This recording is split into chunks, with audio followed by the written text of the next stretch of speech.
Hey everybody, Tyler here from GarageWarrior.com, your #1 resource for hard-hitting home workouts and living the warrior lifestyle. I'm here today in my brand new movement room. Recently we had somebody move out of our house, so I took over their area so that I could have a completely empty room to explore movement. And so this is what I'm trying to do in here, is shoot some more videos, get some really great films with some cool movement strategies that you guys can use at home, and you can get your home workout on with just your own body weight, all right? So today I want to talk about something real simple. It's called the hover plank, or just simply the plank. Now, a lot of people are doing planks these days, and for good reason. Planks are an excellent exercise to strengthen your core, and not just the rectus abdominis, the six-pack muscles right there, but the inner unit, the muscles that go around your stomach like this. And those are the muscles that really are important in strengthening if you want to have a nice flat stomach, and if you want to have a really safe, strong spine. So I'm going to show you guys a little bit about the plank, but we're going to tweak the plank a little bit today to make sure you've got a perfect plank.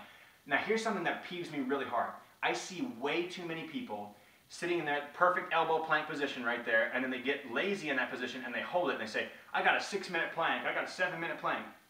You know, that's great if you want to waste your time and become efficient at a movement, but if you want to have a really ripped, strong core, you need to make sure you're constantly making that movement as challenging as possible, okay? So first and foremost is get the perfect plank position, okay? So I'm going to show you that first. Before you ever begin trying to do a full plank, I want you to start with your elbows down and your knees down in what's called a kneeling plank position.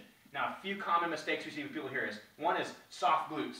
My butt is totally soft right there. So the first thing you want to do is squeeze those glute muscles together. If your glute turns off during the plank, stop.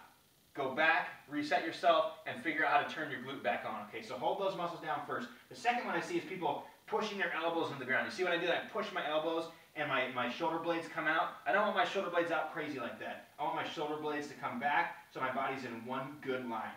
And the next thing is my head. And I want my head to be crouching forward like this and training bad posture. So sliding your head back and thinking just tall from the knees to the top of the head is a great way to go.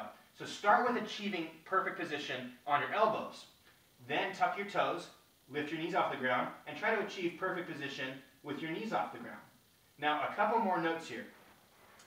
Most people, when they do a plank, are going to push upwards against the ground. So they're going to be pushing their arms upwards like that from the shoulder muscles to support their body in the plank position. I want you to do the exact opposite at home, all right? A 6-minute plank is just a long, shitty plank. So make sure you have a really strong, solid plank, and we're going to do that by pulling our elbows towards our toes, okay? So I'm going to show you what I want that to look like. Instead of pushing out forward from your elbows, you're going to actually pull your elbows towards your toes. Now, I don't want your arms to actually slide on the carpet or on whatever surface you're doing it on. I just want you to feel that activation of the lat, the serratus, the core, all those muscles right there, okay? So back into your perfect plank, we get good position with the kneeling position, tuck the toes, lift the knees back off, and then from there we pull elbows back instead of forward, and it's going to fire your core significantly harder. Now, if you can hold a plank with your elbows dragged back, your glutes tight, in a nice straight line like that for 2 minutes, it's time to move on to the next plank, okay? The next plank you're going to want to work on is either with your feet on something unstable or your arms on something unstable, like a Swiss ball or a little dolly cart or something with wheels behind you, or you can put your feet inside a TRX or something like that. So I don't have that equipment down here to show you, but just think about how you can make the movement more difficult. So once you get to 2 minutes in a perfect plank, lats activated, core tight, glutes tight, good line, then try to make the movement harder. You can just lift one leg, you can lift one arm, you can lift one leg and one arm contralaterally. That'll give you a heck of a core workout. So that's what movement progressions are all about, and that's what we're all about here at GarageWarrior.com.